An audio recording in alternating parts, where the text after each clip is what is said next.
prazer, com muita felicidade, muita tranquilidade, batendo um papo. Primeiramente, gente, mil perdões por a gente ter atrasado. Mas olha só, aqui é assim, né? Sempre é isso. Aqui. É sempre isso. Mil perdões, gente. Mil perdões por a gente ter atrasado, porque deu problema aqui no nosso, né, na nossa transmissão aqui, no nosso computador. Mas é assim mesmo, né? Ao vivo é assim, sempre acontece isso e fazer o quê, né? Mas a gente não desiste, a gente está aqui.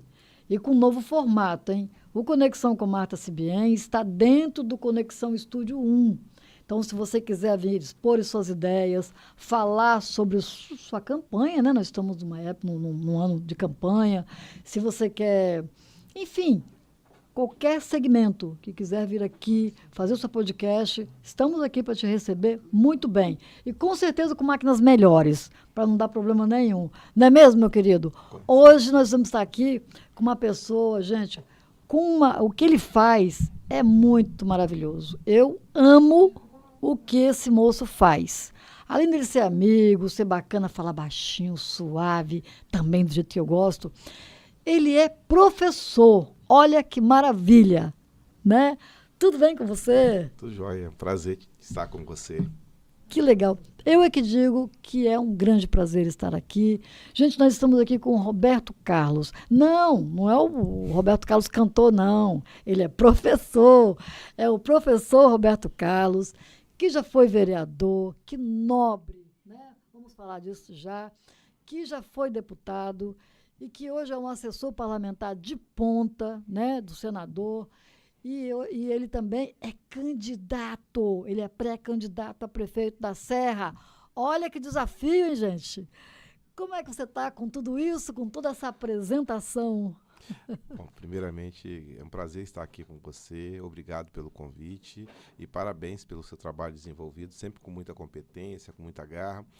Pois é, né? Nós temos uma trajetória de vida e ela começa cedo na política, né? Eu, desde garoto, eu sempre participei dos movimentos, seja movimento estudantil, não muito de frente, né? Mas participando, movimento popular. Quando eu comecei a lecionar, nunca passou na minha cabeça, mesmo estando na política, nunca passou na minha cabeça ser candidato, né? Sim. E quando eu comecei a lecionar foi que os alunos me estimulavam a participar da política como candidato. Eu falava para eles, não, meu mandato é aqui, em sala de aula. Sala de aula. Mas a gente aceitou o desafio em 2004, foi quando eu fui eleito vereador. Né? Quantos mandatos você teve de vereador? Eu fui dois mandatos, né? Na realidade, 1,5, porque eu fui eleito em 2004, em 2008 fui reeleito, em 2010 fui eleito deputado estadual. Então, o segundo mandato eu não cumpri ele os 4 anos. Mas é mais difícil, eu acredito, ganhar para vereador do que para deputado, não? Sim. A eleição para vereador é uma eleição muito difícil, por quê? Porque ela é muito pulverizada. Então, você tem uma cidade como a Serra, que hoje está aí na casa de 530 mil habitantes, e você vai ter aí em torno aí de mais de 300, 400 candidatos. Né? Nossa, São muitos candidatos. Então, você pega um bairro, eu cheguei na Serra e morei no Parque Residencial Laranjeiras. Hoje eu moro em Valparaíso. Na época tinha mais de 16 candidatos só no bairro. Mas né? tinham quantas pessoas habitavam a Serra? Porque hoje são 520 tantos, né? Sim. Eu cheguei em março de 79. Em 1980, no censo de 1980, a Serra foi considerado um dos municípios que mais cresceram populacionalmente no Brasil. Isso em Por 80. quê? 80. Por quê? Porque no censo de 1970, pode checar aí, a Serra tinha 17 mil habitantes. Ou seja, 17 mil habitantes é metade da população do bairro Pio Rosa. Metade. 17 mil habitantes, a Grande Pio Rosa, né?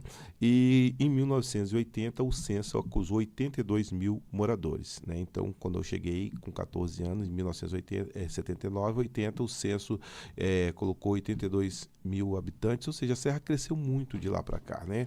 E aí, quando eu fui candidato, eu tive êxito, e aí, assim, é uma honra ser candidato, e é uma honra poder servir a cidade como vereador. Você é professor de geografia, né? Sim. Imagina quantos meninos formados em geografia. Que Ah, foi que seguiu sua... sim. Na realidade, assim, eu dei aula mais em pré-vestibular. E nós criamos na universidade, você vai lembrar, um projeto muito bacana, que foi o projeto Universidade para Todos. Para todos. Isso foi em 96, 95 para 96. O que acontecia? A gente chegamos à conclusão que a universidade ela era um funil e ela era elitista. Sim. Não tinha ainda cotas sociais nem raciais. E você Os tinha o mais quê? ricos estavam na UFES. Sim, exatamente. E com um detalhe, com um requinte de crueldade. Por quê? Porque na época o pré-vestibular ele era caríssimo. Você fazer um pré-vestibular em Vitória na década de 70, 80, até meados da década de 90, você pagava aí um salário mínimo e meio, né? Imagine o filho de Imagina. uma família com baixa renda, como que vai pagar um pré-vestibular? Foi aí que nós acertamos em ter criado um projeto subsidiado pela subsidiado por 3 empresas e acertamos porque o projeto, nesses anos de existência, Tem já passou problema de mais... falar o nome das empresas? Não tem não. Qual foram as empresas? Que eu acho, assim, É, fantástico, foi. né? Eu te conto até a história. O que aconteceu? Nós tivemos a ideia e aí essa ideia foi levada para o professor Weber, que era o reitor da universidade. E aí o Weber se encantou com a ideia do pré-vestibular e pegou o telefone e ligou.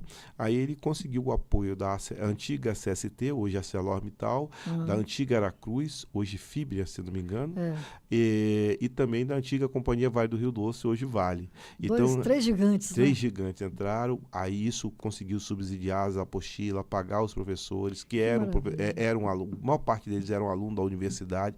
Resultado, no primeiro vestibular desse projeto, sai estampado na primeira página da Gazeta, cursinho voltado para estudante de escola pública, é o primeiro lugar no cursinho da UFSC com aprovação. Eu conheci algumas pessoas, alguns pais, né, de alunos que não podiam, mas assim, tão feliz, e é tão bom a gente ver coisas desse feito, né? Sim. Pessoas sendo... Porque, gente, é muito elitizado, Você né? não tem noção. O Darwin, era só o Darwin, né?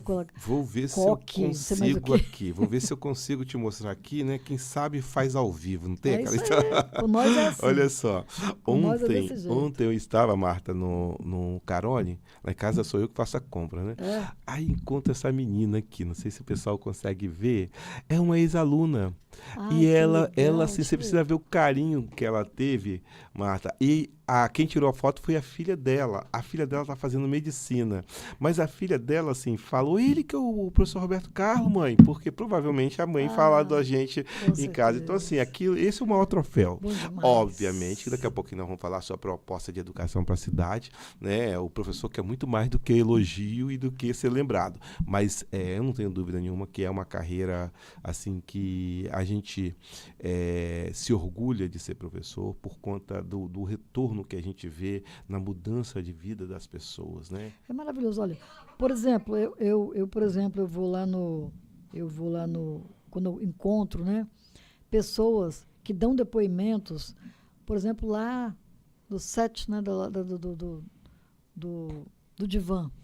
Pessoas que chegaram com as vidas assim, ó, eu não quero mais, eu não saio, eu não durmo, eu não quero me alimentar, eu só quero ficar deitado e chorando, muito chorando, sabe? E aí fica 1 mês, 2 meses, 3 meses, daqui a pouco aquela pessoa, sabe, só dando resultados, né? Falando, olha, eu estou melhorando, eu estou muito bem, agora eu consigo me alimentar bem, agora eu estou dormindo bem. De pessoas de chegar para você e falar assim, olha, eu era antes de vir para o seu divã e sou outra pessoa agora muito melhor. Gente, isso não tem preço. Não tem, não. É maravilhoso. Cuidar de gente, né? Cuidar de pessoas, gente. Olha, no primeiro momento aqui, esse podcast foi só para falar em psicanálise. Sabe? Só para fazer mensagens, porque as pessoas falavam assim, Marta, você precisa de fazer vídeo. Gente, eu não gosto de ficar fazendo videozinho assim, eu não gosto e tal. E aí, tá bom, então eu vou fazer um estúdio onde eu posso, né? E daí a ideia foi avançando e aqui também, né, a gente trata por isso, conexão, para conectar mesmo. Mas também tem a veia, né, das comunidades, da política, né? Porque a política também faz muito bem às pessoas. Sim. É através da política e por meio da política que nós temos que conscientizar as pessoas para nós termos representantes. Porque se não tiver isso, fica sempre mais do mesmo, né?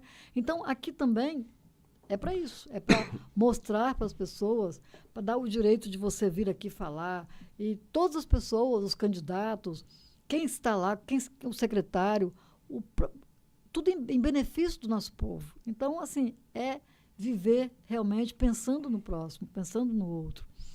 E aí você foi eleito deputado estadual, sempre com a bandeira da educação, ou tiveram outras coisas que também fizeram fileiras aí com você? Sim, porque é muito engraçado isso, porque quando eu sou eleito, ainda vereador, eu tive uma votação muito expressiva no meu bairro. Tive, acho que, se não me engano, 1.117 votos no bairro, Parque Residencial Laranjeiras, e 2.502 votos no total. E aí aquela coisa, né? A comunidade disse, não, Roberto é o vereador de Laranjeira.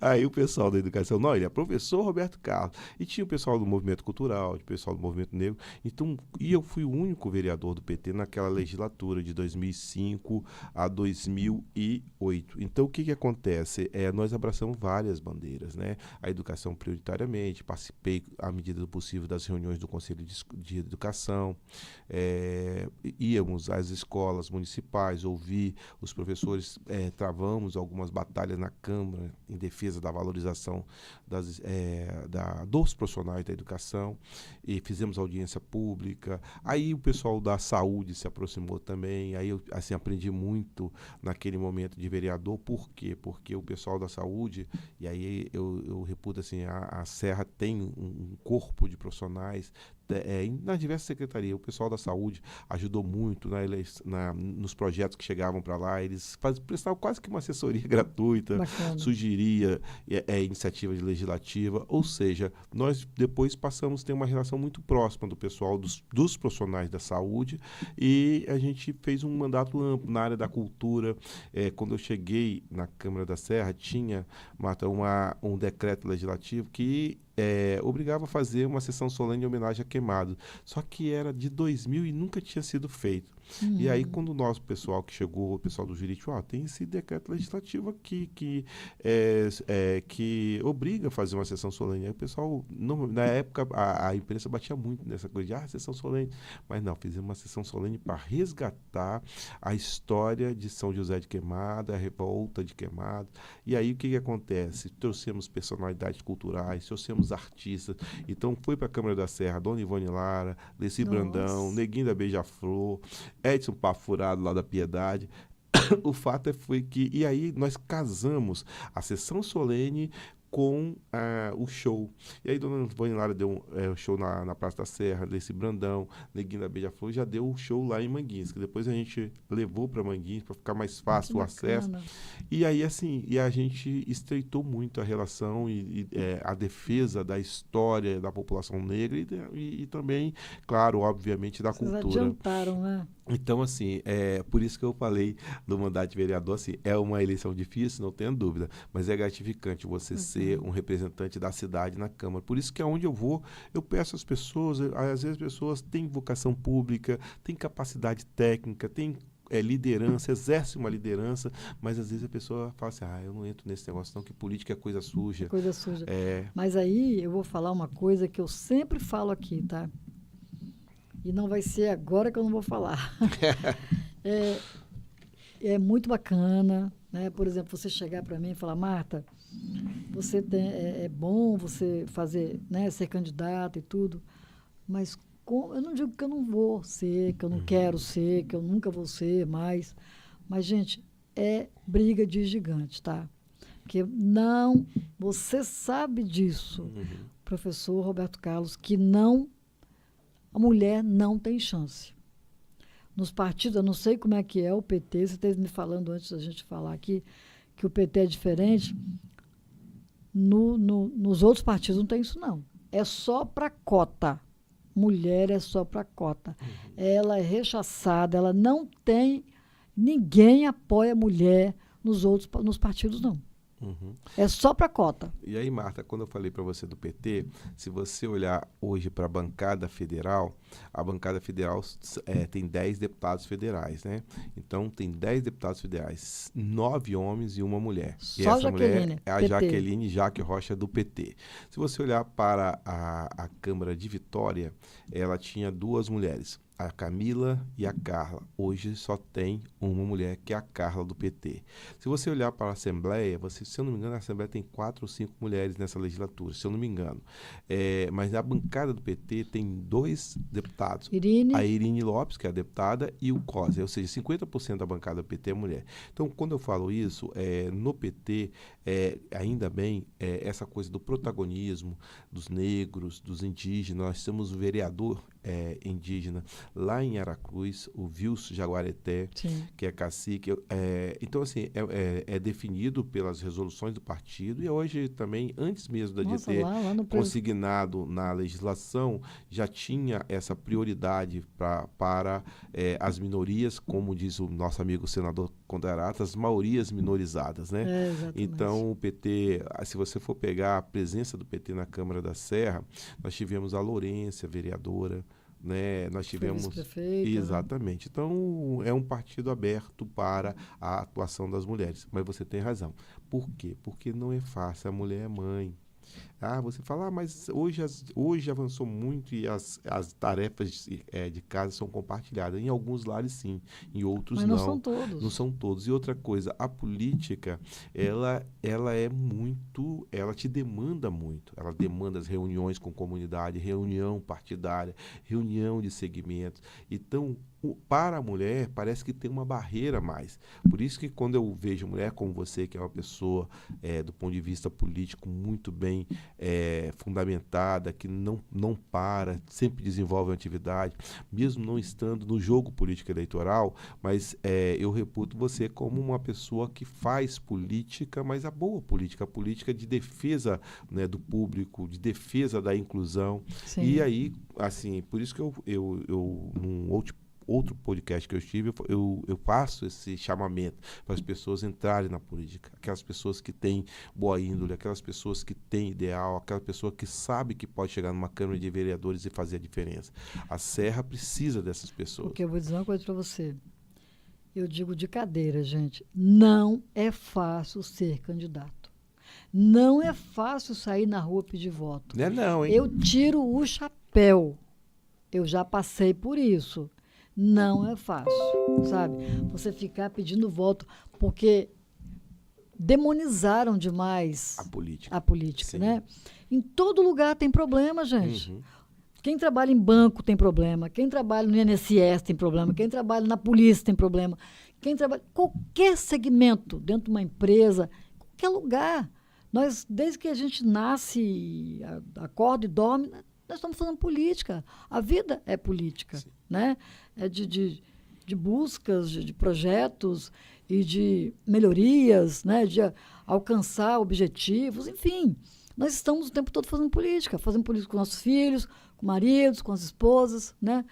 Enfim, mas você sair na rua, dar a sua cara a tapa, mostrar...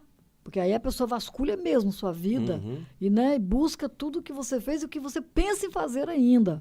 Né? O pessoal já busca, deturpa tudo, edita textos, pega um vídeo, edita o que quer, né? Faz uma miséria com a vida da pessoa. Tem que ter coragem. E eu tiro o chapéu. Tem um episódio que eu posso te contar e posso contar aqui. Essa última eleição ela foi muito polarizada e foi pesada, né?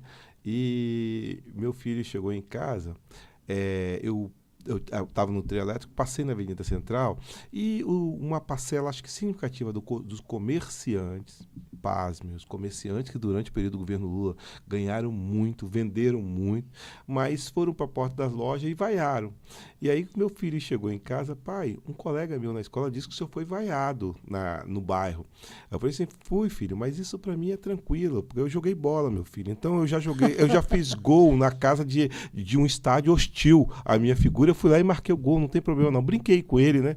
Eu sou um jogador diferenciado. Então, por que eu quis mostrar para ele? Assim, isso não me abate, né? Você falou tudo. No início, eu falei, meu Deus, como é que você vai entrar na casa de uma pessoa, você vai cumprimentar uma pessoa que não te conhece? Quantas pessoas, às vezes, pegam o papel que você entrega e joga fora. Mas a disposição e a vontade de representar a população tem que ser maior. E é aí que você forma a liderança. Eu fui eleito e já perdi a eleição. E hoje eu tenho a dimensão do que significa a vitória eleitoral. Uma vitória eleitoral, ela não é a vitória de uma pessoa só, é a vitória de um projeto, é a vitória de várias pessoas e é uma vitória de ideias. Quando você perde a eleição, você volta para casa, no meu caso, e faz uma reflexão. Aonde que eu errei? Onde eu estou errado? Porque uma coisa eu quero dizer aqui que é fundamental. O povo, ele sempre vota para melhorar. Não tem nenhuma democracia do mundo, Marta, que o cara fala assim, eu vou votar para piorar. Eu vou votar para o país ficar ruim. A convicção dele é que ele vai votar. Eu vou votar. A pessoa fala assim, eu vou lá votar. O cara vai sair de casa. Eu vou lá votar no pior que tiver para escolher. Mas ninguém faz isso. As pessoas votam por quê? Porque quem não tem plano de saúde bate num hospital público, bate numa unidade básica de saúde pública, bate numa unidade de pronto atendimento público. Quem não tem o filho na escola particular, bate na escola da rede municipal ou da rede estadual, aqui no Espírito Santo, no caso do Rio de Janeiro, da rede federal também. Então, o Estado, ele que organiza os recursos que são recolhidos pela população. Então, o cidadão, quando participa da política, ele está, na realidade, querendo definir os rumos dos recursos que são arrecadados por toda uma coletividade. Então, isso é muito importante. Então, a participação, quando eu entrei na política, eu falei assim, puxa vida, mas o que eu vou fazer como candidato? Por que eu seria candidato? Quando os alunos me questionavam, né? Mas aí, como que eu topei? Por alguns episódios, né? Eu não gosto, mas há muito tempo que eu não falo isso. Mas eu estava fazendo a pós-graduação na PUC de Minas e eu não sei se você é assim. Eu quando fico longe de casa, eu fico para baixo. Mal, né? Nossa, quando eu estou longe do meu travesseiro, longe da minha cama. Nossa, mas eu não... E eu fui fazer, era o PrEPS, então você tinha que fazer em julho, janeiro, julho. Menina, eu ficava... Por isso que você está com dificuldade de fazer o mestrado no doutorado? Eu vou ter que fazer. Menina... Mas aqui, gente, nós temos mestrado e doutorado para vocês, hein? Aí, Marta, o que acontece? Aí, uma vez, eu chego na sala, na PUC de Minas, e à noite... O ex-deputado da Carlos Gratti, ele tinha tinha rasgado um mandado judicial. Aí quando eu cheguei na sala de aula, no outro dia de manhã, o burburinho estava falando de mim, do Espírito Santo. Chamou assim, o Espírito Santo, terra sem lei. Tá vendo? A terra sem lei, rasgaram o mandado judicial. Aí eu falei assim, eu achei aquilo assim, uma afronta ao Estado. Falei, o capixaba, você tá lá, e o povo mineiro é um povo porque eu amo, eles são muito acolhedores. Mas eu fiquei assim, eu já tava meio deprê, né? Com aquele negócio longe de casa. Aí o cara, aí o cara chega, as pessoas começam a falar que o meu Estado não tem lei. Ok, isso eu falei, mas mexeu comigo, né? E a outra coisa foi quase que eu não tenho muito a distância desses fatos, que foi o assassinato do juiz Alexandre Martins. Que aquilo mexeu também, tá? Aí aquilo mexeu, e aí veio a vitória de Lula em 2002. Aí eu falei assim, aí eu lembrei da palavra de Isaías, né? Se eu não me engano, Isaías 53, mas eu não vou citar porque não é muito bem. Eu gosto de ler, mas não gosto de ficar citando porque eu não gravo, né? Mas quem enviar? Aí Isaías fala, envia-me a mim, Senhor. Ou seja, eu falo assim, se eu não me colocar à disposição, outras pessoas que não têm o mesmo ideal e a mesma disposição e a mesma visão de mundo que eu tenho, vai ocupar o espaço. Que as pessoas dizem que não existe espaço vazio na política. E foi aí que eu encarei o desafio. Mas teve muita coisa, muitos desmandos, né? Sim. Na época que estava o governador, como é que chama? Zé Inácio. Zé Inácio. Ele perdeu para o Albuíno. O Zé Inácio perdeu uma para o Bueno, depois ganhou. Depois quem entrou foi Paulo Atung. Eu estava na Zé Inácio, posse, eu estava na posse, né, de Paulo Atung. Vou dizer uma coisa para você. Eu olhava, não sei se era empatia demais, eu olhava ele fazendo um discurso de despedida, e o tanto que ele era vaiado, um calor, sabe? Era ali dentro do palácio, numa sala meio muito, acho que não sei se era pequena, era porque tinha muita gente. Uhum. E o pessoal só quase fazendo assim, para de falar, vai embora, sabe assim? Uhum. Eu olhava aquilo e dizia assim, gente, como é que ele está aguentando? Para mim, eu percebi, na minha percepção assim, ele ia infartar, sabe? Ele suava, e estava lendo aquele discurso ali. Falei, para que tanto sofrimento, gente? Fala pouca coisa e sai. E ali ele ficou falando muita coisa, enfim. Mas naquela época que ele ainda estava no poder, na verdade, quem mandava no Estado não era ele. Eram os deputados lá, especialmente. Era o risco, né? Quando você... eu sou muito defensor das atribuições e do protagonismo legislativo. Mas existe um risco, né, quando o legislativo quer sequestrar o executivo, ou seja, quer tomar ações, mas também existe um risco também quando o executivo quer tutelar. Exatamente. Então, por isso que os três poderes são independentes e harmônicos. Né? Tem que ser. Mas ali era muito descarado, né? Isso, naquela época ali. E ele ficava assim, eu não sei se ele era bonzinho ou se ele se perdeu. Eu não sei, mas eu sei que eu ficava muito tensa em ver aquilo. E foi nessa época que eu acho que aconteceu isso com você que falaram. E realmente estava sem. Era um período, terra de ninguém. Era um período, né, em que o Espírito Santo, hoje, se você fosse guardado as devidas proporções, o Espírito Santo naquela época era o Rio de Janeiro hoje. Né? Exatamente. Peraí, deixa eu voltar aqui. Então, assim, eu tinha muita preocupação, gente. Eu tinha muita preocupação com o que ia acontecer naquele momento ali, naquilo tudo que estava acontecendo ali. Mas é isso, gente. É esse bate-papo aqui, saudável, que agora eu vou fazer umas perguntas bem legais aqui para o meu amigo. Nossa Serra. A Serra que tem vários lugares, eu amo a Serra. E te digo aqui, como já falei em outros momentos, aqui eu tive chance, Roberto Carlos, de colocar o que eu tenho aqui em outros municípios, né? Vila Velha, né? Vitória, mas eu digo o seguinte, não, a Serra, eu fui acolhida pela Serra, eu vim passar aqui alguns meses, mas eu gostei tanto disso aqui, sabe? E eu sou cidadã serrana, eu tenho o título de cidadã serrana, e eu gosto da Serra. E vibro cada momento da Serra, cada empreendimento, sabe? E a gente sabe como a Serra está crescendo em todos os sentidos, né? Mas sempre precisamos, né, ter um olhar geral, né? Então, assim, como que você... Não estou aqui pedindo seu projeto de governo, mas o que você faria pela Serra hoje? Porque, aparentemente, se você olhar com esses olhos assim, de contorno de Mestre Álvaro, do de algumas obras, né, sendo entregues aí, praças, UPA de Valparaíso e tal, você fala, está tudo perfeito, né? Aparentemente. Então, eu já tive pessoas aqui, vereadores, tudo que trouxe dossiês falando, né? Não sei se você teve a oportunidade de ver, fazendo dossiês do que está acontecendo, que já são outras coisas, outros caminhos, que muito bem-vindo, porque aqui é do povo. Sim. Né? Aí vamos falar do Roberto Carlos. O que você faria? O que está faltando na Serra? Como é que está a Serra para você? Perfeito.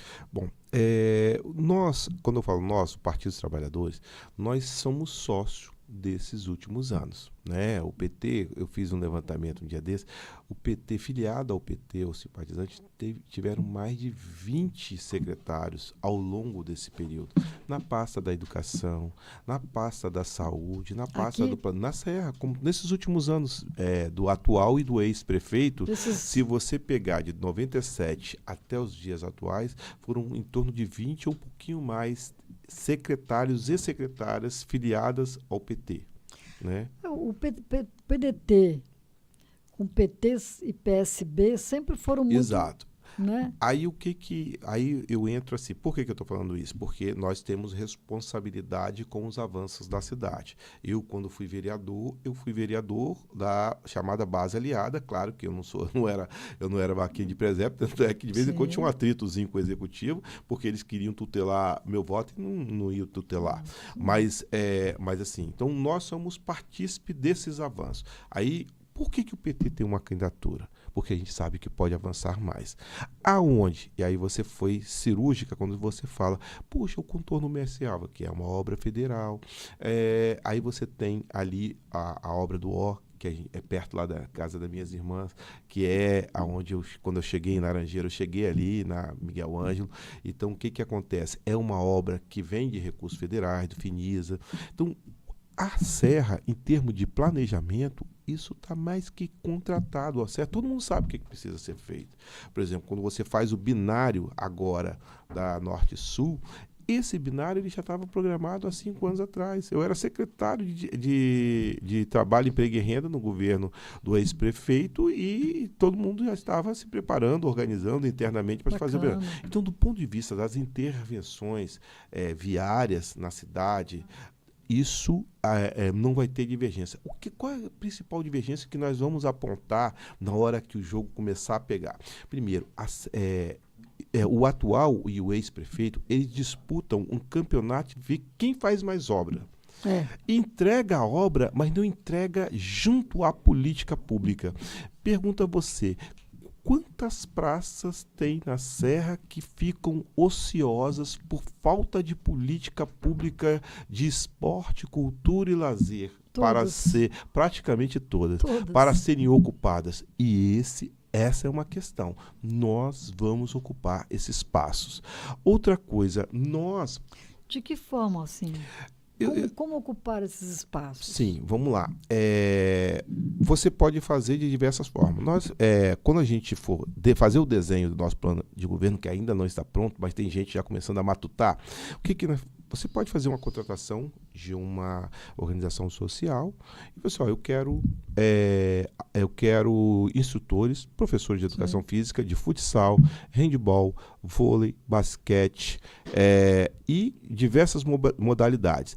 Essas pessoas, elas vão atuar em praças específicas, não todas, porque vai precisar muita gente, vão atuar nessas praças. De que maneira? Em horários regulados, o aluno que estuda de manhã não pode fazer atividade, nem vai fazer atividade, porque se ele está indo para... Se ele não está na escola e o horário dele é estudar de manhã, ele não vai fazer uma atividade orientada pelo poder público, né, que quer ele lá na escola. Então, fazer umas atividades orientadas nessas praças, nesses espaços públicos, de 0 a 100, ou seja, com todo mundo que estiver devidamente cadastrado lá, para não ser uma coisa desorganizada. Isso nós vamos fazer. Uma outra coisa que então, como? Uma organização social que estruture em praça, obviamente que não são em todas, mas em todas as regiões da Serra, estruture programas. E você pega essa garotada e começa. Claro que... Não tem nada para elas, né? Menina, não tem nada para elas. Vamos pegar um exemplo bem claro aqui, bem transparente. Cuba tem 10 milhões, 11 milhões de habitantes. E é uma potência, foi potência olímpica. Claro que tinha questão da ideologia e tal. Ora, a Serra, ela pode e com certeza tem condições de despontar muitos atletas. E tem hoje atletas da Serra. Né? Celeiro, essa garotada. Falta o quê? Falta estruturar a política. Isso no campo, nós estamos usando o campo. Nas praças. Outra coisa. Você já foi a Muqui? Já. Muqui, eu respeito, eu rio por causa do respeito que eu tenho a Muqui, mas Muqui é um bairro da Serra em termos de população. Muqui tem teatro. Nossa. A Serra não tem um teatro. Não tem. E agora estão se falando em ter um teatro ou um centro cultural, agora, depois de quantos anos no poder? Vai ficar quantos anos para se fazer? E eu ainda tenho que registrar aqui, hoje você tem um Centro Cultural Elisiário Rangel, que sabe por que ele é tocado? Porque 2 jovens receberam do pai, como herança, uma casa de 2 ou 3 andares, e eles apostaram na cultura e desenvolveram, e hoje você vai lá em São Diogo, está lá, o Centro Elisiário Rangel, com uma programação vasta na área da cultura. E não tem nada falando, né?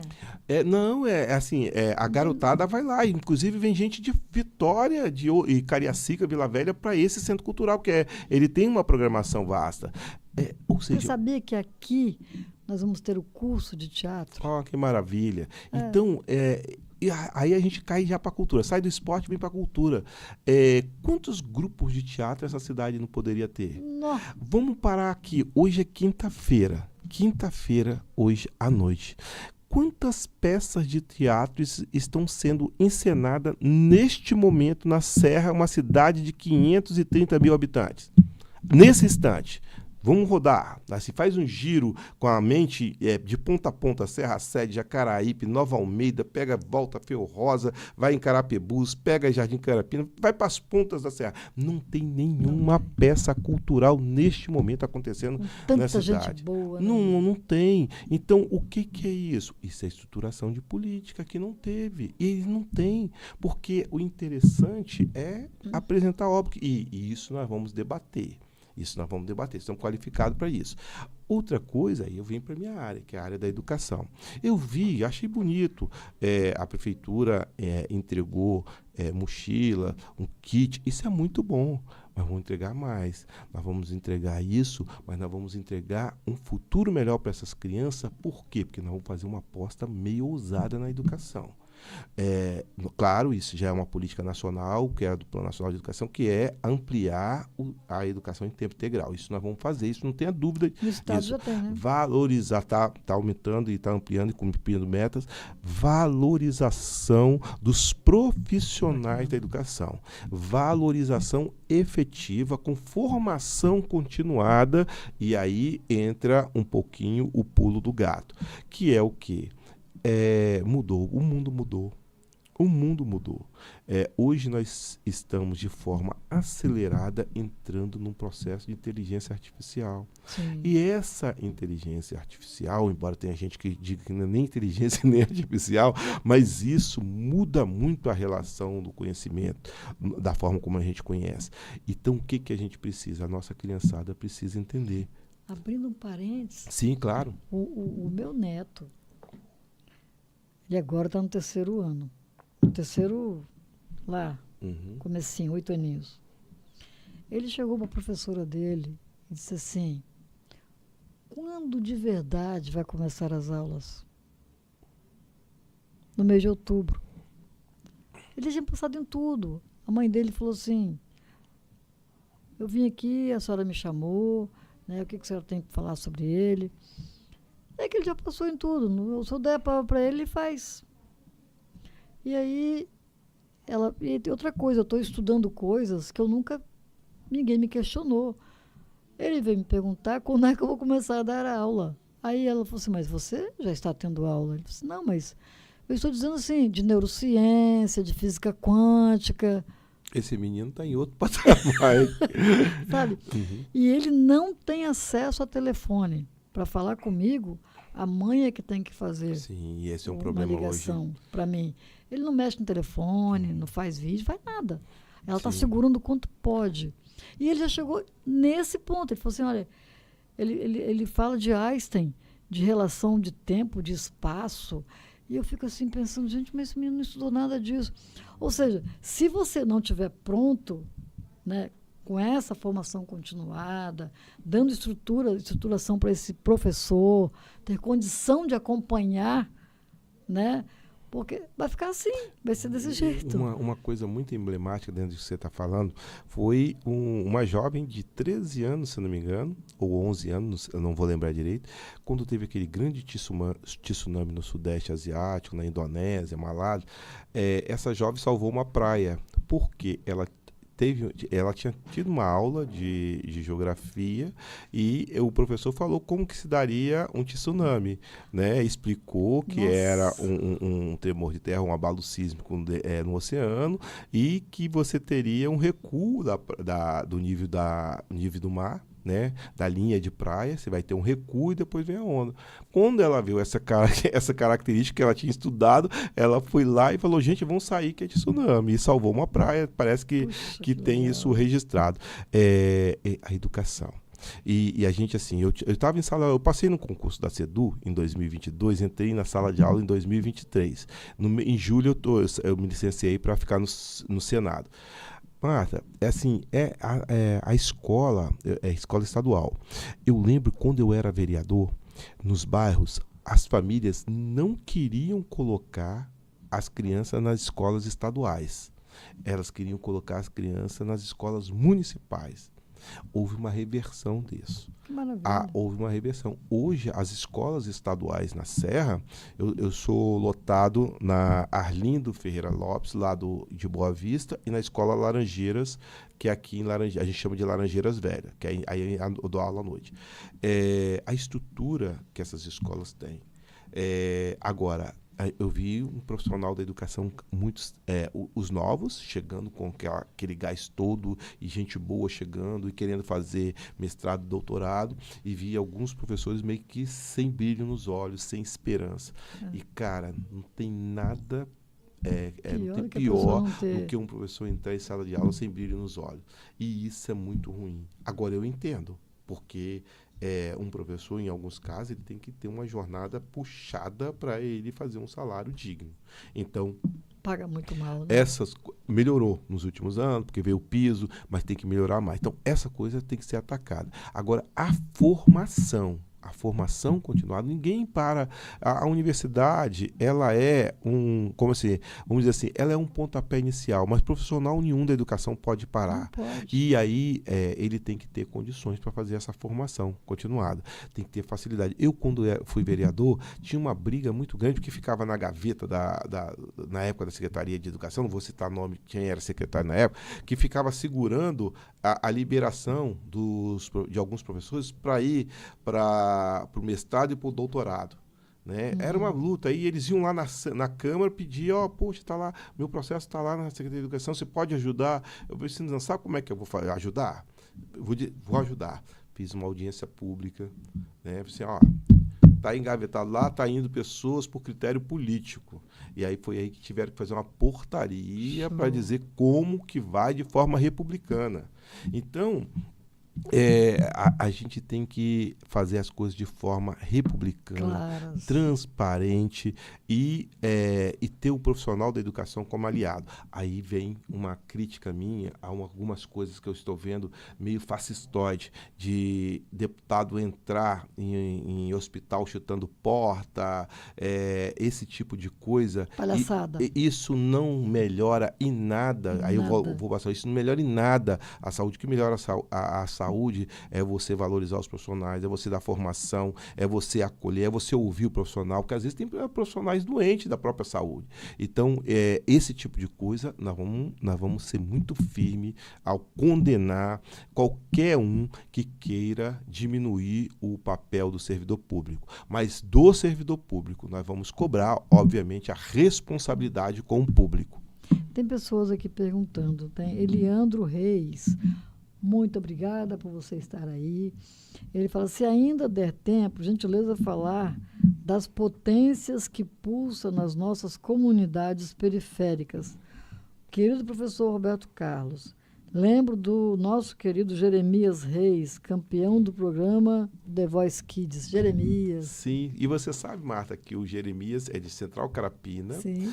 E nós, quando eu era deputado, eu coloquei uma emenda parlamentar na AICA, que é um projeto que é muito bem sucedido na área de assistência social. E essa emenda parlamentar que eu coloquei, eles montaram a sala de música deles. E aí, nessa sala de música, surge aquela potência, né, que obrigado, Eliane, por isso, que é o que a gente estava falando. Quantos Jeremias tem por aí? Quanta gente boa! Eu sei que tem. Menina, nós temos uma coisa aqui na Serra também que a gente não está sabendo explorar. Eu até respeito, assim, eu sou da tradição cristã, então sou um cristão desigrejado. Podemos dizer assim. Marta eu sou um cristão desigrejado. Mas o Estado é laico. Sim. né? Existe uma coisa no Rio de Janeiro, que até tem uma série aí no Globoplay, né? Vale o Escrito, isso aí tá abalando um pouquinho o mundo do carnaval. Como é que é o nome? Vale o Escrito, né? Fala Vale o os Escrito. bastidores da guerra do jogo do bicho e, claro, que isso repercute nas escolas de samba do Rio. Mas a Serra tem 4 escolas de samba. No Rio de Janeiro, tira a questão do bicho, uma escola de samba como a Portela, se você for o ano todo na Portela, você vai ter salas de música. Você vai ter crianças, já fui na Portela, crianças fazendo aula de cavaquinho, aula de violão de 7 cordas, aula Preparando isso, a Mangueira tem a Mangueira da Manhã. Uma escola de samba, você pode desenvolver atividade cultural o ano todo. O carnaval, o desfile da escola de samba é apenas um detalhe. E eu vou procurar as 4 escolas de samba da Serra. Não vai ser para colocar, se eu vir o prefeito, eu vou colocar recurso. Não, vou organizar esse movimento das escolas da Serra, vou, obviamente, buscar parceria com o setor privado, mas a Serra tem a maioria da sua população é de origem afrodescendente. Maravilha, Então, né? e tem um componente... Congo, né? E aí a gente não tem... nas 4 escolas, a gente não tem hoje nenhuma escola na série especial. E aí você tem, por exemplo, Cariacica comprou, a cidade comprou assim, a luta, a batalha Sim. da Boa Vista. Por isso que ela é campeã. A MUG virou uma escola de Vila Velha. E a Serra... 4 escolas. Mas eu chamaria, na prefeitura, eu chamaria os 4 presidentes, chamaria as diretorias, chamaria a Liga de Escola de Samba, depois chamaria o setor privado. O que precisa? Vamos desenvolver. Precisa de um galpão para que a gente não tem quadra. Eu já vi lá em Barra de Fátima, quando eu vou de vez em quando tomar uma Guaraná lá, eu já vi que lá eles ensaiam na praça. Então faz um galpão para as 4. Vamos fazer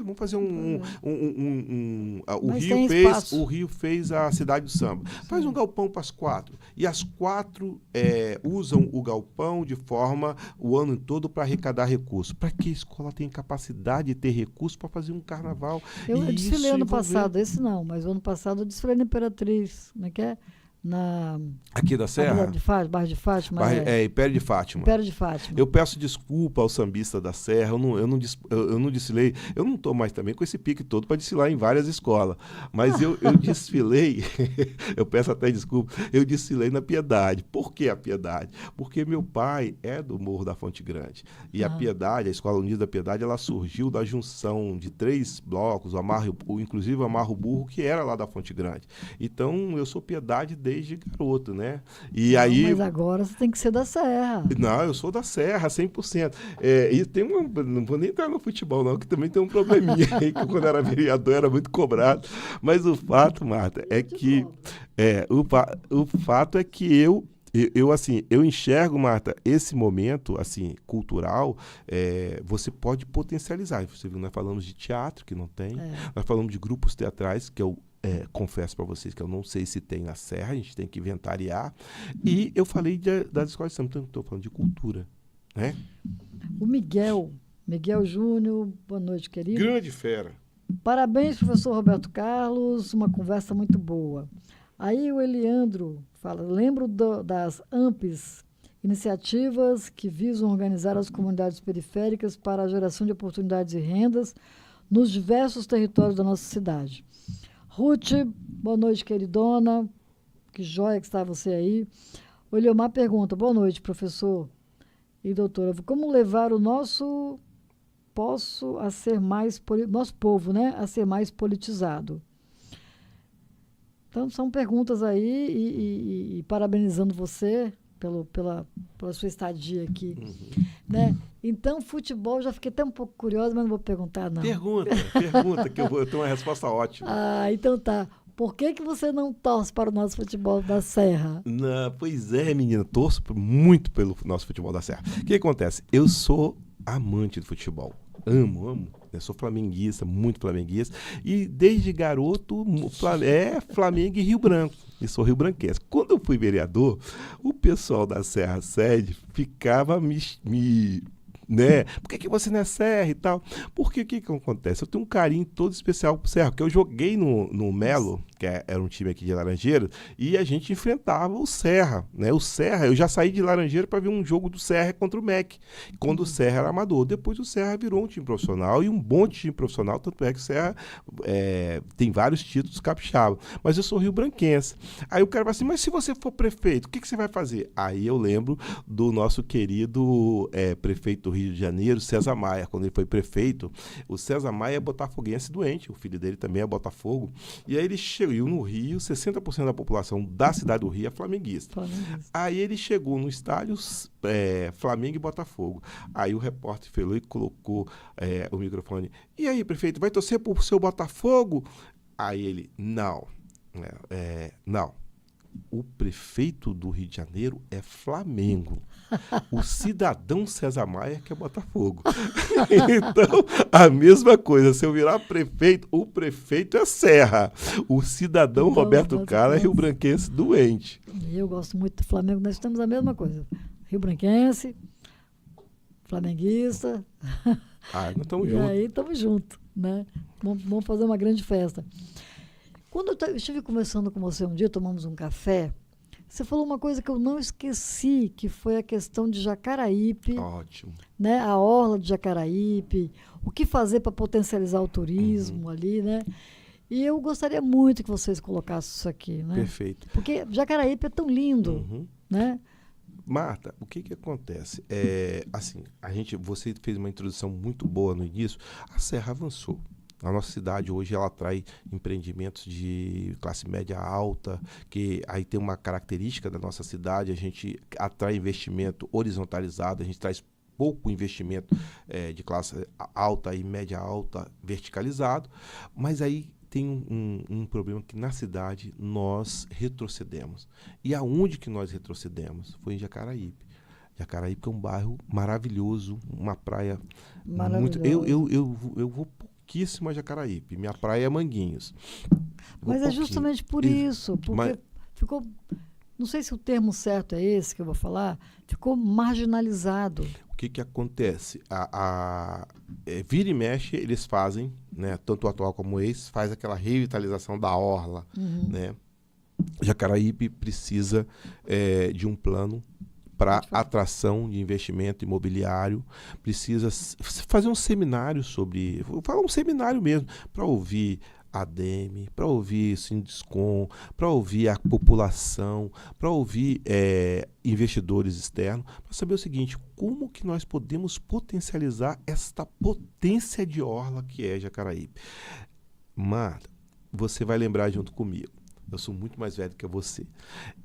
Década de 80, quando era garoto. Quem dera. Quando era garoto, quando era jovem, a gente ia para Jacaraípe, aquela orla à noite, ela pipocava de... Claro que depois teve a questão do SPU, né, da retirada dos quiosques, mas ela tinha os quiosques, ela tinha o hotel, ela tinha turista de Goiânia, de Belo Horizonte. Ela tinha shows, eu já fui em show de Saulo Laranjeira na orla. Saulo Laranjeiras. Tinha, você vai lembrar, ali perto do Encontro das... Na esquina da Praça do Encontro das Águas, tinha um bar chamado Corsário. Aquele bar e restaurante, aquilo ali, ele empregava por baixo umas 50 pessoas. Por baixo, 50 pessoas. E ali você fazia fila para entrar. Então, o que aconteceu? Jacaraípe perdeu o seu potencial turístico econômico nos últimos anos. As pessoas têm medo. É uma área da cidade, uma área da cidade que ela evoluiu do ponto de vista econômico. Ponto. E turístico, ponto. Ninguém discute isso. Tá vendendo barato. Ninguém discute isso. Isso é ponto. Aí nós vamos para Vitória. Que aí eu vou falar de uma área que Vitória revitalizou.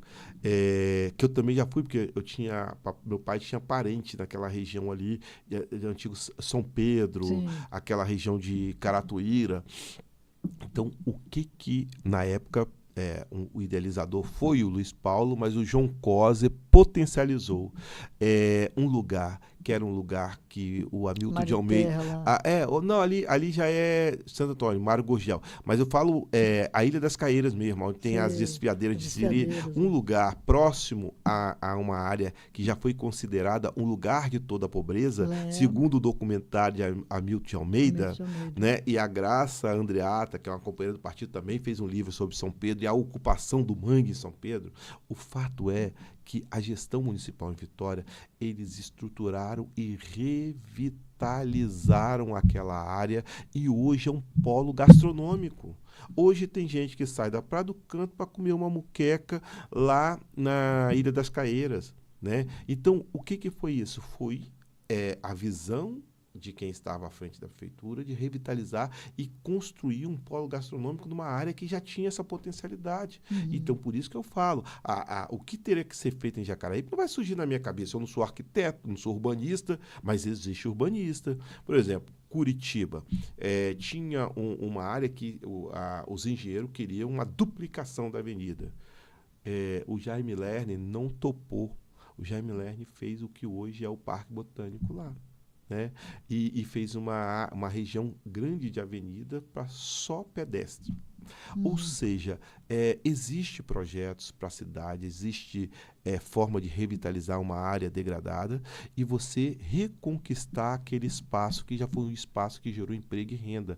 E Jacaraípe é uma região muito populosa, é a região que tem, podemos dizer, a maior concentração populacional da cidade e que a gente tem que pensar... Quantas pessoas lá, mais ou menos? Jacaraípe, a grande Jacaraípe ali tem mais de 40 mil pessoas. Eu não gosto de... Acho que chega mais, não? Eu acho que chega mais, mas eu não gosto de ficar chutando o número que não está na minha cabeça, não. Você é mais da geografia. Exato. Não, mas a gente dá um chutezinho também na demografia. Mas é uma área são vários bairros, né? É uma região com muitos bairros. É uma orla grande e bonita. Porque linda, né? Eu me Sim. lembro que minhas meninas pequenas, a gente alugava coisas lá, né? Apartamento lá, casa, nós alugamos uma vez. E era assim, sabe? Eu lembro delas fazendo tererê. Sim, Tinha umas coisas, sempre de música na beira, na orla. Hoje você passa lá tudo morto. Não tem nada. Não, exatamente. É uma área que está na conta do atual e do ex, com todo o respeito, tá? Porque eu não gosto de fanfarronice, Marta, de ficar fazendo assim, a crítica. Não. Eu sou uma pessoa que eu reconheço o trabalho das pessoas, então eu não vou ficar aqui jogando pedra em ninguém. O que eu vou dizer é o seguinte: é raro porque nos últimos anos eles não enxergaram o esvaziamento econômico e turístico de Jacaraípe. Hoje, Jacaraípe dá menos renda do que dava no passado. Então, é uma área da cidade que evoluiu. Isso é ponto pacífico. Como revitalizar? Aí é o que eu defendo. Temos que estudar, temos que ver com o urbanista, temos que... Que plano para Jacaraípe? Como retomar? Isso entra na parte do turismo e cultura, né? Sim, sim. E da saúde, hein? Da saúde. Aí eu te falo uma coisa. O PT, ele tem uma tradição, né? Por que tem essa tradição na área da saúde? Porque grande parte do que hoje a gente chama do Sistema Único de Saúde, que você viu, acompanhou recentemente, que o Bill Gates elogiou o SUS. O SUS tem 30 anos, o SUS se amadureceu. Claro que tem problema, óbvio que tem problema. Agora, passa mal em Nova York e passa mal em Jacaraípe. Jacaraípe, você vai bater na UPA, se o problema for grave, você já vai estar ali a poucos metros ou poucos quilômetros do Jaime ou do Dório Silva, enfim. A saúde pública no Brasil é um avanço que é elogiado no mundo como um todo. Ele pega um pouco o modelo da Inglaterra. Então, o que nós temos na área da saúde? É caro, mas tem que fazer investimento, mesma coisa da educação, formação para os nossos servidores e educação também. Porque eu lembro, quando eu era deputado, eles queriam fechar o Dório Silva. O Jaime era o novo Dório Silva, que eles chamavam. né? É o novo Dori Silva. Eles iam fechar, acabar com o Dori Silva e ficar só o Jaime. A nossa luta, obviamente que não foi só a luta do nosso mandato, os próprios profissionais do Dori Silva, a comunidade, nós fizemos uma reunião lá, uma audiência pública, eu como deputado em Laranjeiras, e aí o então secretário de saúde, o Tadeu Marino, esteve, e foi ali que ele anunciou: nós não vamos fechar o Dori Silva. Vai inaugurar o Jaime e o Dori Silva vai ser um hospital de porta fechada de cirurgias eletivas. Foi uma conquista nossa. Inclusive assim, dizem que em termos de crânio, né, ela é uma especialidade assim muito bacana que não tem em vários lugares. Durante muito tempo foi uma referência de queimados, né? Agora, o que eu te falo para a gente não perder a oportunidade? Então, o PT ele tem essa tradição de ajudar a formular, através dos sanitaristas também que não eram do PT, como o Sérgio Arouca, entre outros, que ajudaram a conceber o SUS. O PT tem, ao longo da sua história, tem gestão muito exitosa na área da saúde. Vou citar a própria Saúde de Vitória, né, com Vitor Buarque, que depois deu continuidade com Paulo Artung, com o próprio Luiz Paulo e com João, né? Então, assim, óbvio que a gente tem que ter a dimensão. Vitória, mais de 60% da população de Vitória tem plano de saúde. A Serra é o contrário. Então, você tem muito mais demanda de saúde na Serra do que Vitória. Então, e a Serra saúde briga todo o pública. norte do estado, né? Exato. Todo mundo vem para aí. Sim, e eu vi um número agora que, inclusive, gente de Vitória utilizam as UPAs da Serra. Então, é investimento, sim, mas aí, assim, o orçamento, eu aprendi isso logo cedo, né? O orçamento é finito, as demandas são infinitas. Então, nós temos que dar uma olhadinha para ver como é que estão esses gastos da saúde. Porque eu lembro, eu fui gestor na Assembleia Legislativa, junto com o Rodrigo Chamon, que foi o presidente, eu fui secretário. Nós juntos, nós fizemos uma coisa assim, inédita na Assembleia. Nós cortamos 50% dos cargos na estrutura da mesa diretora. A mesa diretora, quando nós chegamos, ela tinha 535 cargos comissionados na estrutura da mesa. Quem paga é a população. Não é a população. Então, assim, eu sou defensor do legislativo, mas um legislativo que gaste pouco, que tenha condições e dê condições dos parlamentares de fazer um bom mandato, mas que não pode ser pesado e custoso para a população. O parlamento no Brasil é caro. Isso não sou eu que estou falando, não, são os números. Então, nós cortamos. E nós fomos para cima de muitos contratos lá. Nós conseguimos cortar alguns contratos 70%. Então, é fazer um olhar criterioso por esses gastos, porque o dinheiro não estica. Eu estou falando sobre isso aqui e a minha cabeça está pensando em tantas coisas né, politicamente. Acabou sua água? Vamos botar mais água aí? Acabou um pouquinho. Acho que tem, né? Tem mais um pouquinho de água aqui. Mas se bobear, eu finjo que estou bebendo. E é água, viu, gente? Querido, eu não combinei nada com você. Não tem problema. Mas eu vou te perguntar uma coisa que é meio espinhoso. Pode? Pode. Tudo bem? Claro.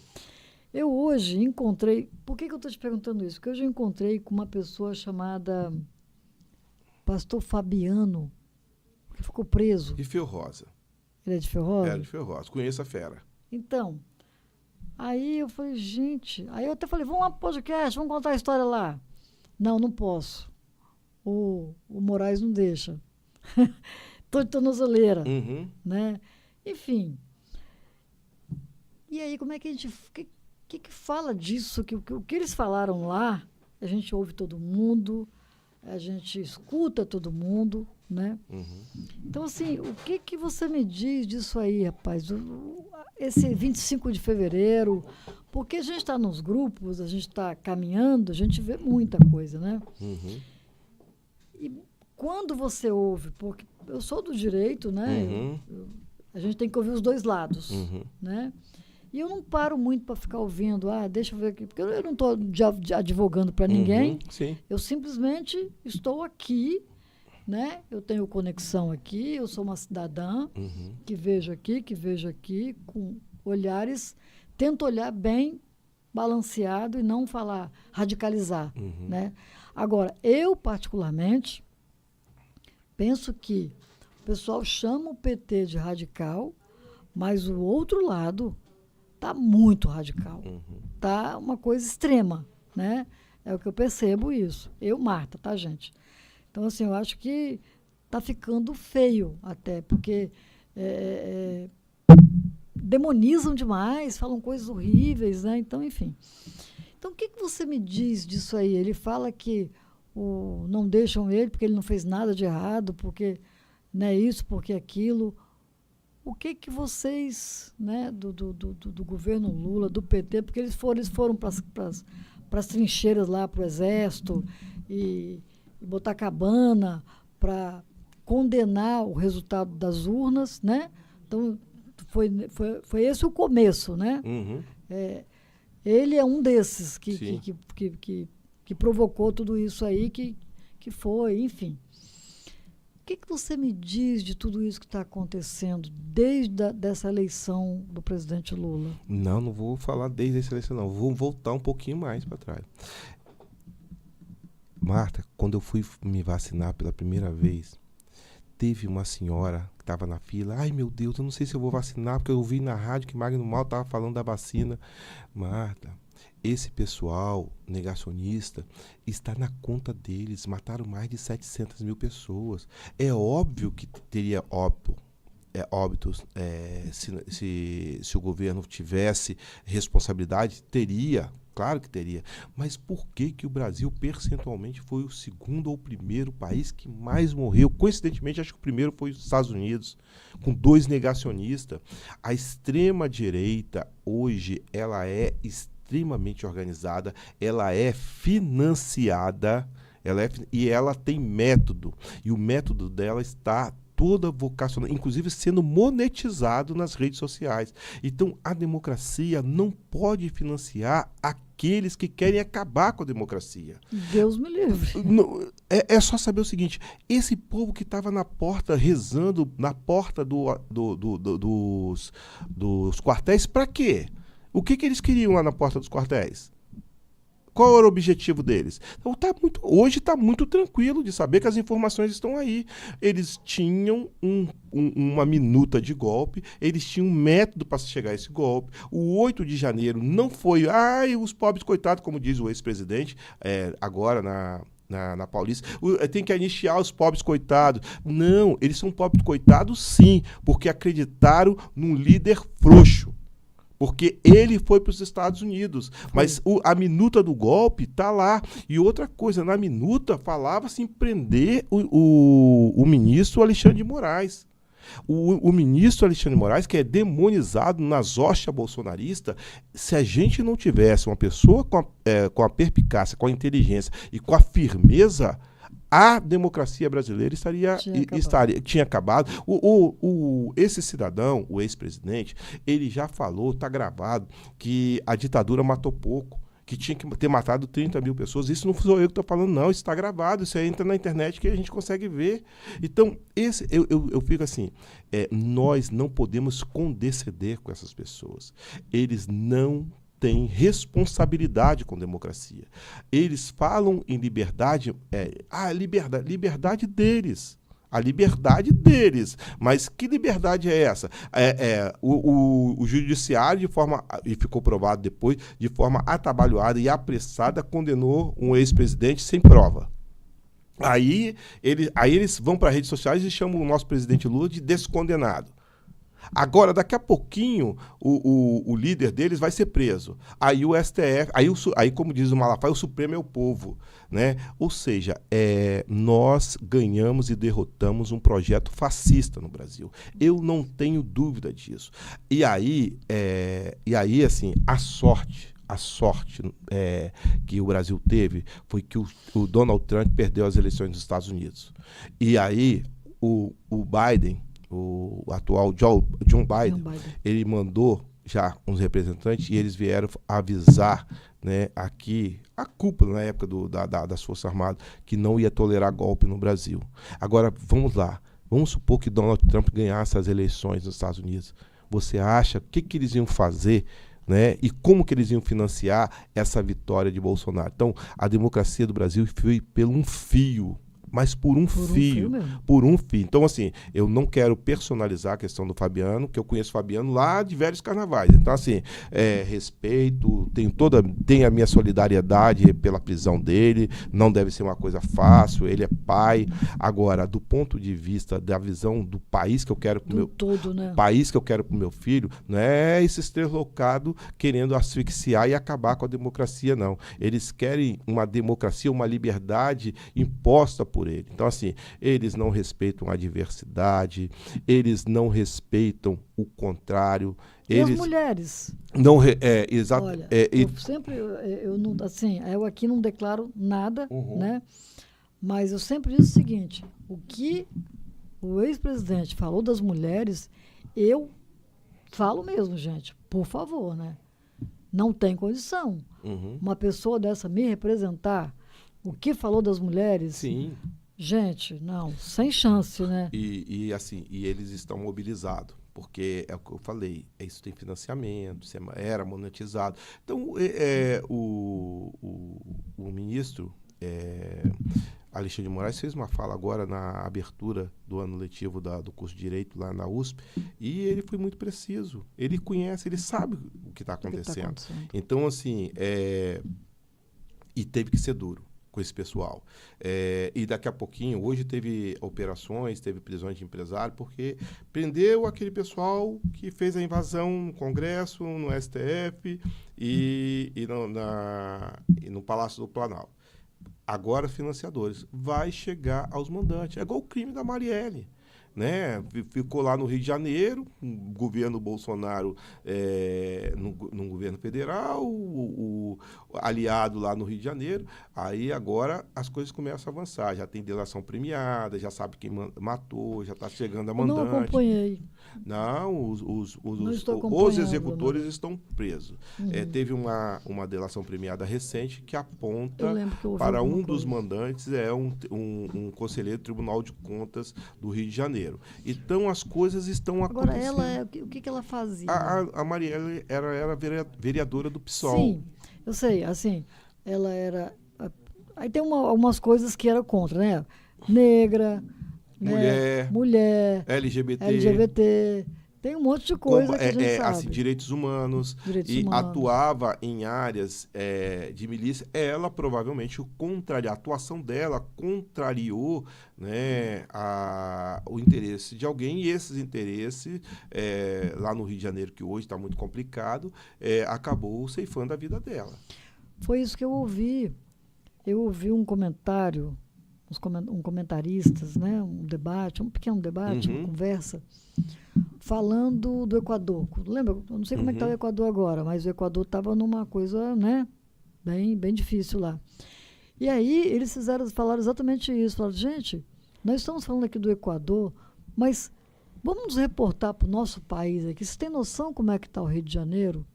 E ele foi citando como está o nosso Rio de Janeiro, nosso Brasil, né, falando do Rio de Janeiro, que não está muito diferente do Equador.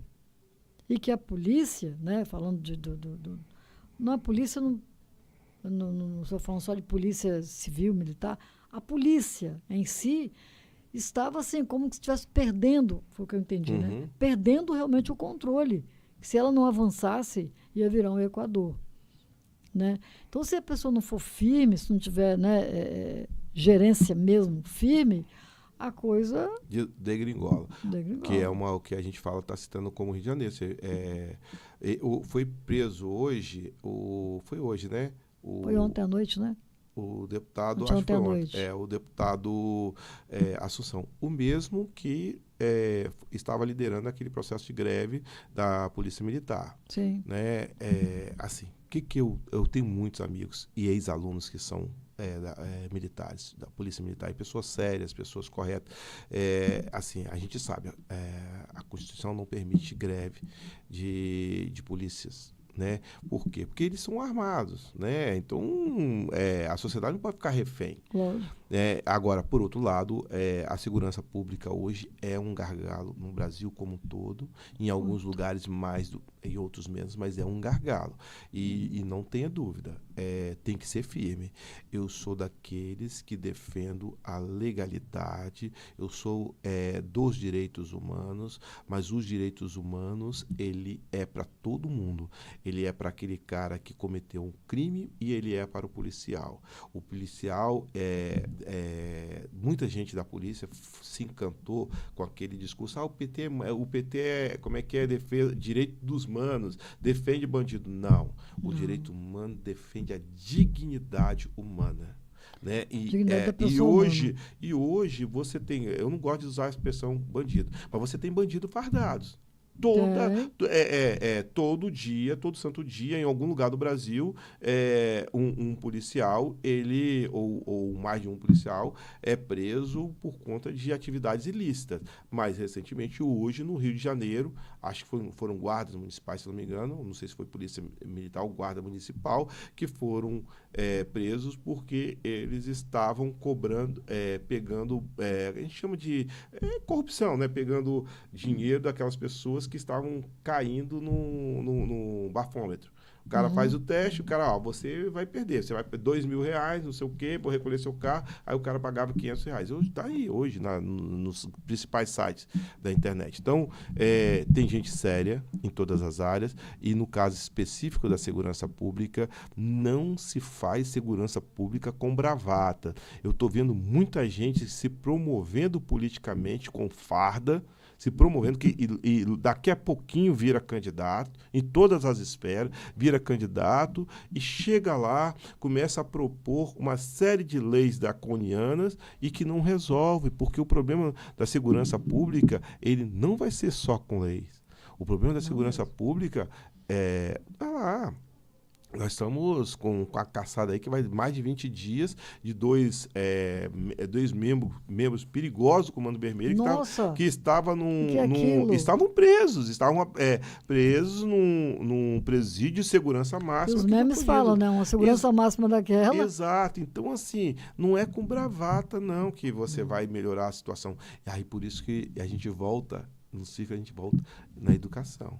Você pega os países que fizeram fortes investimentos na área da educação e que emanciparam a sua juventude, que com muita valor agregado à formação deles, você vê onde está os índices de homicídio baixíssimo.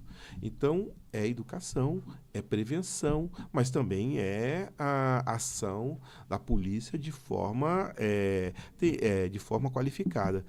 Eu fico, às vezes, uma ação que matou 20 pessoas na favela. Foi uma ação exitosa. Exitosa de quê? Era esse o objetivo?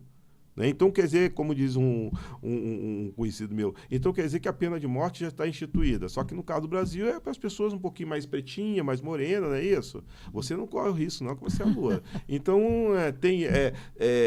quando é uma operação num bairro nobre, você chega igual um gatinho. Agora, quando é uma operação num bairro periférico pobre, você chega igual um leão, igual um leopardo. Pode fazer tudo. Pode fazer tudo. Aí você dá tapa na cara, aí é fácil. Vai fazer uma operação e esbarra com... Vou usar a expressão, um magistrado que porventura esteja dirigindo alcoolizado e dá tapa na cara. Então, assim, a gente tem que saber que a gente tem que criar um país onde todos são iguais perante a lei. Independente de patente, independente de salário, de renda, todos. E é esse país que a gente luta. E é esse país que a gente vem construindo. É isso que você falando assim, eu lembrei de uma colega de faculdade, de doutorado. E ela está falando sobre as negras, uma coisa bem específica. E ela virou e falou uma coisa que marca, né? Ela falou assim, Marta, eu estava do lado assim, né, ela falando com a professora, daí eu disse, Marta, você não tem noção porque você é branca. Em todo lugar você é bem tratada. Mas chega eu e chega você. O tratamento com você é um, comigo é outro.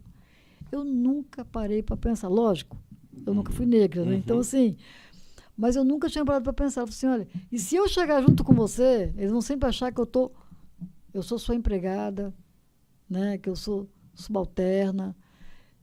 Faz uma diferença incrível. Eu parei para pensar, nunca mais eu esqueci disso, sabe? Falei, gente, Esse que país foi um loucura. país que foi o último país da América a libertar o seu povo que estava escravizado, né? Hoje se fala muito no racismo estrutural, que se ficar como está a sociedade é racista. Eu sou muito pela defesa das oportunidades. Acho que assim, como é que você combate o racismo? É com a educação. Com a emancipação econômica e social do povo negro. Mesmo assim, a gente não acaba com o racismo, mas você empodera. Né? Foi engraçado uma vez, eu dando aula no Salesiano, branquinho, mas amo meus alunos, meus ex-alunos agora. Aí eu disse, não, professor, mas nos Estados Unidos tem muito mais negro que no Brasil, porque a população negra nos Estados Unidos é de 12%. Eu falei, não, minha linda, não é não.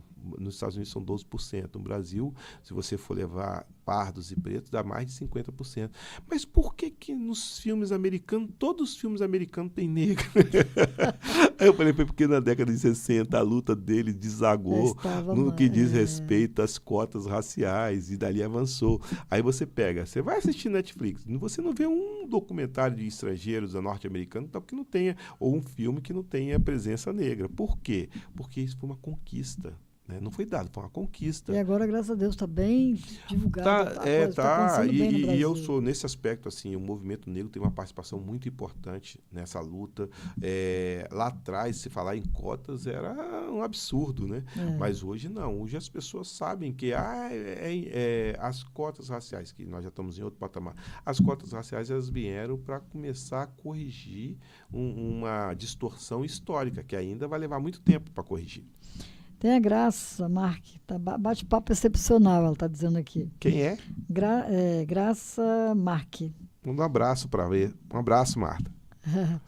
Aí tem um professor aqui, ele não é daqui, tá? É professor Antônio Carlos Caldas. Boa noite. Professor Roberto Carlos, boas ideias e formas de colocá-las em prática. Está precisando de mais atividades culturais. Porque está muito escancarado, né? A gente não tem, tá vazio. Alguns gestores, mas precisa ouvir aquela música. É do Titãs que fala, a gente não só quer comida. A gente quer... Quem é Titãs? Eu peço até perdão por não saber qual a banda, que meu negócio é MPB, é samba, né? Eu brinco com meus amigos roqueiros, né? Eles dizem, mas isso aqui não é rock, não. Isso é rock. Eu gosto de música. Não, eu também gosto de música.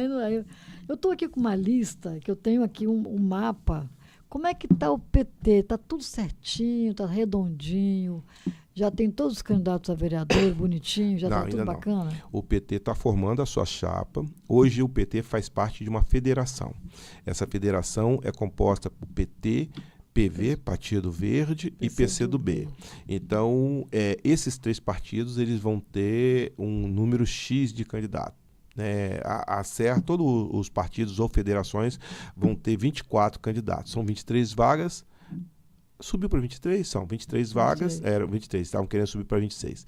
E serão, se eu não me engano, 24 vagas. Então, nós vamos formar, a chapa ainda não está completa, a gente está trabalhando para ela ficar completa, nós vamos trabalhar para fazer de 2 a 3 vereadores. Vão apoiar as mulheres? Sim, vai. Sei que tem Elcimara, né? Elcimara, que é vereadora. Nós temos a Lilico, que vai ser candidato. Nós temos outros candidatos, mas a gente tem que caçar mais, porque não está fácil, não. Mas a gente está deixa eu ver se eu consigo aqui acertar. Nós estamos no movimento de formação de chapa. Então, hoje o PT tem a nossa pré-candidatura, que vai ser homologada, e tem a formação da chapa da federação.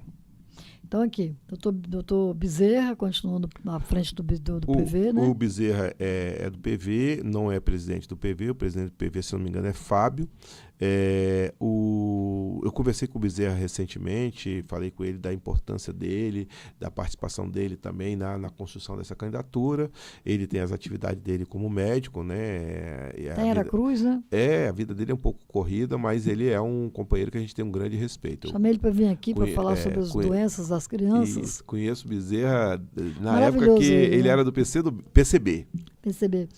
E aí falaram, sabe para mim o quê? Nos bastidores aí, que agora não dá mais bastidores, agora, a partir desse momento, não é mais bastidores, que o PT ia se chamar o vice, o Sargento Maurício.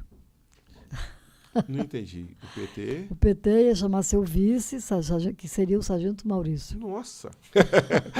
quem deu esse bastidor tá totalmente fora da discussão.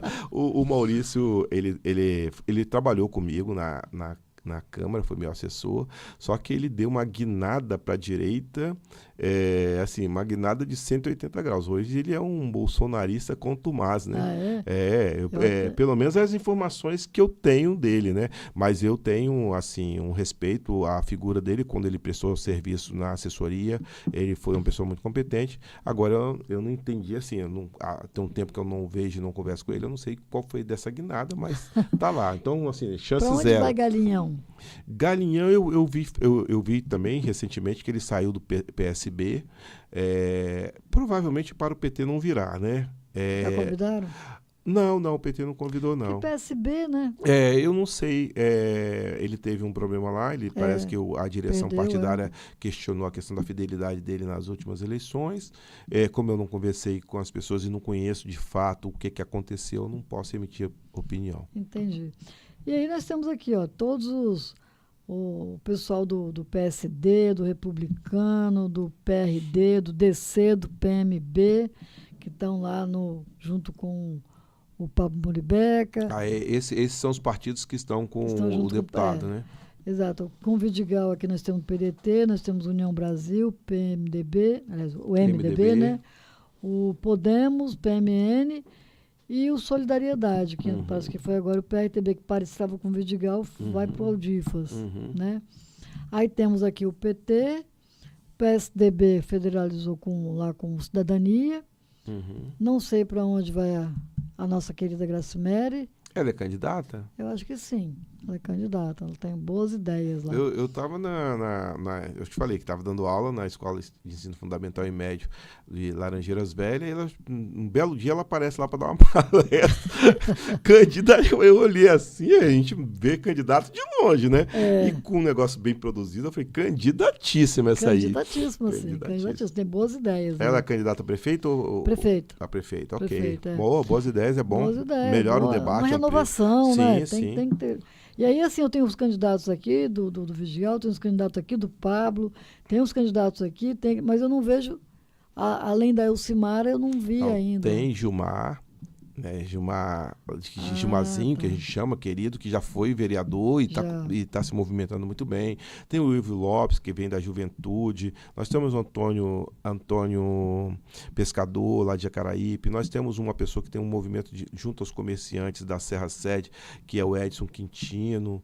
Eu não posso esquecer as pessoas, não, senão eles puxam minha orelha. Tem a Lilico, lá José de Anchieta 2. Quantas mulheres já tem? O Ronaldo Cassundé, o Cassundé. que foi pré-candidato a prefeito, hoje está se movimentando para ser candidato a vereador. Tem o Nego Dengo, que você precisa conhecer ele, Valdeci, que é rodoviário. Manda o pessoal pra cá. É rodoviário, papo aqui, tá todo mundo com uma aqui. pré-campanha muito bem feita e se movimentando bem. Nós temos uma chapinha, né? Estamos começando a dar bem. Puro sangue. Puro sangue, aí eu não conheço. Sim, mulheres, parece que o além da Lilico e Elcimara. Elcimara, eu não sei se aquela menina do PCdoB, a Cida, vai ser candidata, né? No PT... Então tem que ter quantas mulheres? Tem que ser 30%, né? 5 mulheres? Mais ou menos... Difícil, não, acho um pouquinho mais. Difícil, hein? Uhum. O negócio tá... Acho que são 6 ou 7 mulheres. Não, mas nós vamos ter. Vai ter, sim. Tinha a Leíse de Laranjeiras, mas ela retirou a candidatura dela por dificuldades pessoais, mas o grupo dela está montando e conversando para colocar uma candidata. Então, eu estava esquecendo a Leíse. Que mais você gostaria de falar Não, para só... o povo, para uma pessoa que é pré-candidata, que tem esse grande desafio, que não é fácil, além de ser difícil ser candidato, gente, porque é difícil ser candidato da Serra, onde tem um movimento que tem quantos anos? 16? 16 anos ou mais? Tem mais, né? Desde 97, né? de 96, um e outro, né? 24 um e outro. Anos. Então, assim, tem algumas pessoas com coragem que estão aí lançando as suas candidaturas para ver se tem uma terceira via, né? Que dá uma coisa diferenciada, não que vai desfazer nada que foi feito e nem a gente vai fechar os olhos para o que foi feito, porque tem muita coisa boa, né? Vai para 28 anos. Então, é muito tempo. Então, assim, nós temos pessoas que têm muitas coragens, eu acho muito bacana isso, muito coragem. E aí fica muito à vontade para dizer o que você gostaria de falar para o nosso povo. Bom, primeira coisa que eu quero falar é parabéns para você. Esse espaço aqui é um espaço muito importante, porque você está acolhendo ele de forma democrática, está chamando as pessoas de pensamento divergente. Daqui a pouquinho as pessoas vão começar a falar da cidade. Eu aqui só rascunhei coisa da minha cabeça, mas nós temos, assim, pessoas dentro da universidade, dentro do movimento social, dentro dos movimentos populares. Nós temos gente que técnicos, tanto da prefeitura, como no governo federal, como no governo estadual. Nós temos gente que são filiadas ao PT, que são simpatizantes ao PT. Essas pessoas têm muito serviço prestado, tanto na prefeitura de Vitória, prefeitura de Cariacica, prefeitura da Serra, governo federal. Então, assim, nós vamos startar a construção de um programa para a Serra. O PT vai ter oportunidade de, primeiro, fazer a defesa do governo Lula, né, e das políticas públicas exitosas do governo Lula, que conseguiu, nos seus primeiros 2 mandatos, retirar mais de 20 milhões da pobreza e políticas estruturadas e estruturantes. Então, nós vamos fazer a defesa desse legado. Nosso projeto de governo ele vai estar alinhado com os nossos candidatos da Grande Vitória. Nós vamos ter candidatura em Vitória, em Cariacica e Vila Velha está decidindo, mas também provavelmente... Então, nós vamos ter um olhar para a Serra, mas um olhar para a Grande Vitória. Essa proposta que a gente vai apresentar não é nada mirabolante, ninguém vai apresentar aqui uma coisa que não pode ser executada pelo orçamento que a Serra tem. E mais, muitas das propostas que nós vamos apresentar são propostas que já foram colocadas em práticas em outras gestões, sobretudo do modo petista de governar. Então, assim, eu estou animado, o PT sabe do desafio que a gente sabe que a gente tem adversários fortes, mas a gente sabe que o PT e os seus aliados é uma potência. Então, eu quero pedir, assim, à população da Serra, não posso pedir voto, que eu não sou candidato, eu sou um pré-candidato, eu quero pedir que olhe com carinho quando a gente começar a falar das nossas propostas. Nós vamos disponibilizá-las nas redes sociais, hoje está muito fácil de chegar nas pessoas, nós vamos disponibilizar no site de campanha quando começar, e nós vamos botar, os nossos vereadores vão defender o plano de governo. Eu, aonde eu for, em qualquer entrevista que eu for, em qualquer momento que eu for falar, eu vou falar em cima do plano de governo. Vamos apresentar o quê? Vamos apresentar um plano que faça com que a nossa cidade avance com inclusão, avance com políticas públicas na área da cultura, na área da educação, na área do esporte. Eu sou uma pessoa que tem muita sensibilidade nessa área. E é evidente, nós não vamos, em hipótese alguma, deixar de fazer um debate do desenvolvimento econômico da cidade. Para isso, além de pessoas, quando eu fui candidato à reeleição a vereador, eu recebi o apoio da Associação dos Empresários da Serra.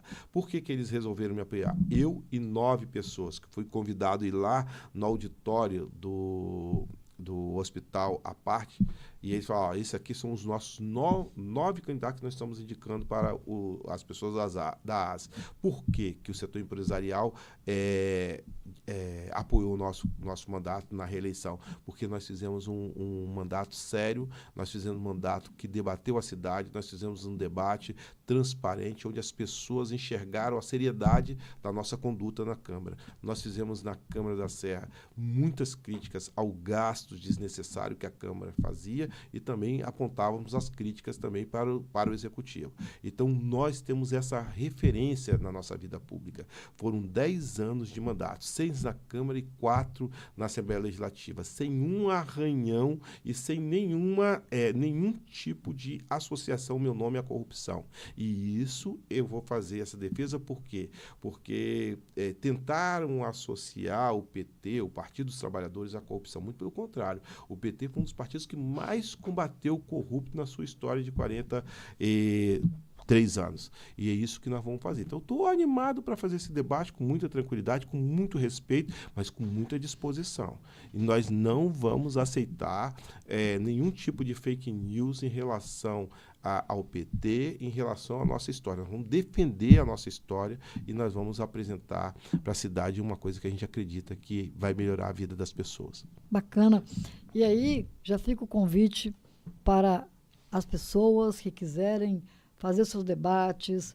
Aqui nós estamos com esses 2 microfones, mas nós temos mais microfones, nós temos espaço suficiente. Aqui nós temos Conexão Estúdio 1. Entra lá no Instagram, dá uma olhadinha, e aí você está convidado também a vir no Conexão com Marta Sibien, né? Aqui vai ser o nosso lugar de debate, vamos discutir a cidade, todos estão convidados. Manda seus candidatos para cá, vamos conversar, né? Como todos os outros já têm convidado e têm vindo, e é por aí que a gente debate, discute, e vamos ver o que é melhor para a nossa cidade, né? Sempre caminhando. Como dissemos, jamais desconhecer ou não reconhecer o que já foi feito, né? São pessoas brilhantes, trabalhadoras, bacanas, mas a gente tem que, né, ter alternância de poder também, né? Tá na hora. Temos que fazer sempre cada vez mais. Claro, com né? certeza. Eu fico muito agradecido a você ter vindo, obrigada mesmo, de coração. E vamos aqui é o Conexão e vamos nos conectar cada vez mais.